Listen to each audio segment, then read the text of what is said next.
তো এত কষ্ট করে ফুল পেলাম, এইটুকু ফুল পেলাম। আর দেখো ওখানে কতগুলো ফুল আছে, তাছাড়া আমি নাগাল পাইনি। তো এখন সে বাড়ির থেকে গাইস দেখো সে লাগছে কিন্তু দেখতে, যেটুকু পেয়েছি এটাই অনেক। আর ওই পার আছে আমাদের বাড়ি, আর আমি এই পার দেখতে পাচ্ছি কত সুন্দর লাগছে গাইস দেখতে। তো এটা পারার জন্য আমি জাস্ট এই পার থেকে এই পারে এসেছি। চলো চলো বাড়িতে যাওয়া যাক তাহলে। আর ওখানে আছে আম বাগান,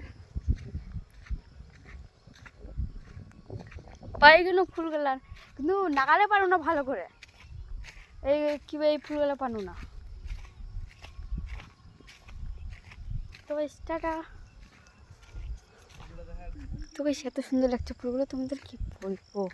আর আমার দাদারা দেখো ওখানে আম পারছে বলে খাচ্ছে। তো আমি আম খাবো না বেশ, আর আম খাওয়ার ইচ্ছা নেই, যখন হবে তখন দেখাবো তোমাদের আমি। অভিক অভিক অভিক দেখো এদিকে, আজ দেখো, দেখতে পাচ্ছ? তো টাটা।